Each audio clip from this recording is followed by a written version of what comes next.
जम्मू कश्मीर के राजौरी में अज्ञात बंदूकधारियों ने एक नागरिक की गोली मारकर हत्या कर दी। ये वारदात राजौरी के शादरा शरीफ इलाके की है। कल रात करीब 8:30 बजे मोहम्मद रजाक नाम के शख्स मस्जिद से बाहर निकल रहे थे, तभी उसे गोली मार दी गई। अस्पताल में इलाज के दौरान उनकी मौत हुई। मोहम्मद रजाक का भाई सेना का जवान है। स्थानीय निवासी के मुताबिक आतंकी सेना के जवान का नाम पूछता हुआ वहां आया था। हाल में टारगेट किलिंग की तीसरी ये वारदात है। पिछले हफ्ते अनंतनाग जिले में एक टारगेट हमले में बिहार के एक प्रवासी श्रमिक की गोली मारकर हत्या कर दी गई।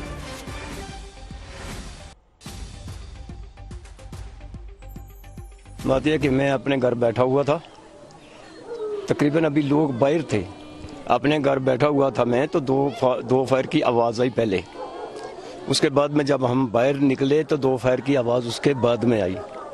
हम फौरी तौरी यहाँ आए पहुंचे हैं तो हमारे से पहले ही एक्सपायर हो चुका था। बस इतना मालूम है हमें, ठीक। लिहाजा इतना है कि हमें इंसाफ चाहिए, और आप देख चुके हैं कि जो आंखों के सामने है इसका बदला होना चाहिए।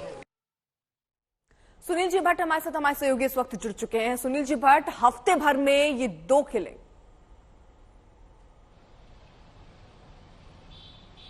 जी बिल्कुल अर्पिता, अगर हम पिछले 2 वर्षों की तरफ नजर डालें तो ये जो पीर पंजाल का जो क्षेत्र है, दक्षिण पीर पंजाल का क्षेत्र जो राजौरी और पुंछ जिले हैं जम्मू संभाग के, यहाँ पर आतंकवादी गतिविधियां काफी बढ़ चुकी हैं। इसलिए हमने देखा है कि पिछले 2 वर्षों में यहाँ पर कई मुठभेड़ें भी हुई, आतंकी हमले भी हुए। और कल शाम को ये जो नागरिक है यहाँ का, राजौरी जिले का मोहम्मद रजाक, दरअसल ये मस्जिद गया था नमाज पढ़ने, और जैसे ही नमाज पढ़ के मस्जिद से बाहर निकला अपने घर की तरफ ये जा ही रहा था कि रास्ते में आतंकी कहीं छिपे हुए थे और उन्होंने इस पर फायरिंग की। शुरुआत में तो ये काफी गंभीर रूप से घायल हुआ और इसको तुरंत अस्पताल ले जाया गया, लेकिन दुर्भाग्य से वहां पर उसने दम तोड़ दिया।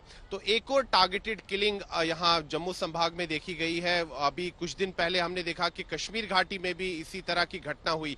तो अभी भी आतंकी कुछ जो है सक्रिय है, मुट्ठी भर आतंकवादी, और वो कहीं ना कहीं अपनी जो उपस्थिति है उसको रजिस्टर करवा रहे हैं। लेकिन अब पूरे इलाके की जो है घेराबंदी कर दी गई है और अतिरिक्त सुरक्षा बल भी मौके पर मौजूद है।